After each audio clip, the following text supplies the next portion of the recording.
Hey guys, it's me. Welcome back to my channel. As always, if you're new, welcome. And if you're returning, I appreciate you as always. Don't forget to like, comment, and subscribe.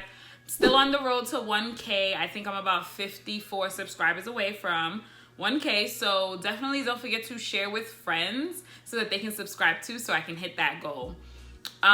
Also, if you are wondering, I mentioned about these hoodies before when I wore the green rule number 1 be deadass intention shirt from Soul Through Soul, and I mentioned she had hoodies. I finally got my own hoodie in blue. She has it in black, maroon, I believe also olive green. I can't remember the other colors, but you definitely should go and get you one. They're really warm and comfortable, so I suggest you get one. I will put a link in the description box below. Now on to the video. So I stopped watching The Talk. It's been a while since I watched it. I haven't watched it honestly since Tamar left, and then now Tamara also did leave the show. So it's Adrian, Lonnie, Jeannie Mai, and Garcelle, otherwise known as Fancy from the Jamie Foxx show, if you didn't know. And they are the hosts now of the show. And I don't have no problems with Adrian. I don't like Jeannie Mai just off of comments she said in the past. Which I won't get into. And Lonnie is a bit of a coon. Sorry, not sorry, but that's how I feel about her. And Garcelle's just a new addition. I haven't watched the show to really state like how I feel about her, and it doesn't really matter. That's not the point of this video. But so this person, I guess, either wrote into the show about them needing help with their marriage because their husband had a weird marriage request and she didn't know what to do. When I first watched this video, it would have been an automatic no. Like, I don't even know why this woman felt the need to ask for help, because I felt like it was a strange marriage request and your husband doesn't respect you. That's my personal opinion.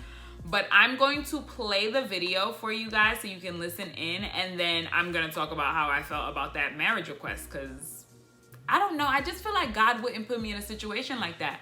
Because I'm either gonna fight that man or I'm leaving him. Or I'm gonna do both. I'm gonna fight you because, like, are you dumb? Like, are you really dumb? And then I'm leaving you. So here goes. Listen in carefully so you can hear what this woman was asking for help with. Now, what about this, you guys? So this wife recently wrote into the Kid Spot Facebook page to ask for advice on an extra big argument. So she said that she's currently pregnant and she's being criticized by her husband and his family for refusing to name, let me gather myself here, her unborn daughter after her husband's deceased ex-wife. That's right, you heard right. The husband wants to name the unborn child, gather yourself, the name of the deceased wife. So the wife said she's made many concessions already, like letting him keep pictures of the ex around the house, even letting him wear his old wedding ring around his neck. But she thinks that this part is a step too far. Focus with me, Adrian. Don't let me lose you here. Ladies, what do you think of this husband's request? That husband done lost his goddamn mind. I promise you he lost it. Because, excuse me, now, first of all, you can keep the pictures of your deceased ex-wife. Now, clearly, if she was still alive, me and you probably wouldn't be together. So I understand that tie that you have to her, but you haven't moved on, and you shouldn't have moved on with me. Like, and I'm saying me as in I'm putting myself in that wife's shoes. So why you have pictures around the crib of her? You can have a photo album under the bed with pictures of her, and if you want to reminisce and have moments like on her birthday, on the day she passed, on the day you guys got married, you want to take that time to yourself to reflect and go through those pictures, by all means do so.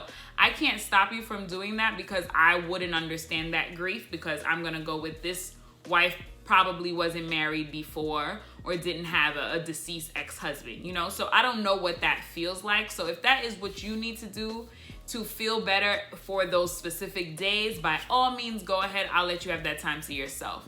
The pictures around the house, I don't know her. And I'm going to assume this wife doesn't know her. Because what? Around the house? That's weird. That's weird. To me, I think that's weird. The wedding ring around his neck, I don't know. I don't know either. I'm not going to tell you to get rid of it. I don't know how I would feel about that. I mean, it's around your neck. Like, granted, like, let's say you wanted to wear it on your hand. Nah. it's a dub. Around your neck, it's like, okay, it's a necklace in a way, and you want to feel connected to her, you know, all right, maybe I might let that slide. Now, naming my unborn child, the child I'm carrying for 9 months, yes, we did make it together, but I'm potentially carrying this child for 9, possibly 10 months, because we all know a full-term pregnancy is 40 weeks, which is 10 months. And you want me to name my child after your deceased ex-wife, and you and your family are mad at me for that? Screw you and your family, because that's not happening. It's a no for me, dog. Like, a big no. Are you dumb? Like, no, you're real. Is it crack? Because I have to ask that. Like, this man must really be losing his mind. I think he needs therapy because he hasn't gotten over this death, and you're trying to hold on to someone who isn't physically here. And I've had people that I know that have passed away, and you don't want to forget them. I'm not saying that, but if you've moved on and created a whole new life, that's not fair to your new wife to say, oh yes, I want our unborn child to be named after her. What? What? You got the pictures. You got the wedding ring. I don't know what else you need. I don't know what else you need, but that part is not happening. Not at all. And your family's mad too. Like, y'all all came from the same tree. Y'all, yup, that's what it is. Because y'all all have this stupid ass mindset. That's literally how I felt about that. I'm so confused. Like, you really had the nerve to ask her that? First of all, I don't even think I'm letting my husband name our child. We're either going to collectively come up with a name, or I'm naming my kid. I feel like for the 9 months, I could do that because I'm already worried. And I joke about this, but some days I'll be serious. I'm already worried I have a kid. That kid is going to look like their father, and I'm going to kind of be tight. Because, like, I done carried you. My whole body done got rearranged for you, and you want to come out looking like your daddy? No. So I'm going to hope God either gives me a mixture or gives me a child that looks like me. You know? Why not?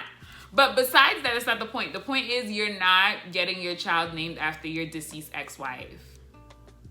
You're not over that relationship. She probably died suddenly. She probably died of a sickness.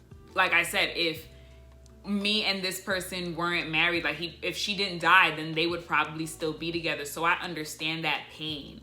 And I also want to know how long it was between the time that him and her got married versus when the ex-wife died, because maybe he didn't give himself enough time to heal. Maybe he thought he could move on to forget about the pain or something, but you can't control grief. You can't tell anyone how long it should take them to get over something. I learned that the hard way. Like, you can't tell somebody that, especially when it comes to someone they love and that, you know, they died. Like, I can't tell you, oh, within a year you'll feel better. That pain honestly never really goes away. But honey, bunches of oats, you weren't ready to let go. And I don't know how you feel it's okay to ask your wife something like that. I really want to meet this wife to ask her, like, from the time he started putting the pictures up in the house, that's where the boundary got crossed already. Because let's say your friends come over. How do I explain who this is?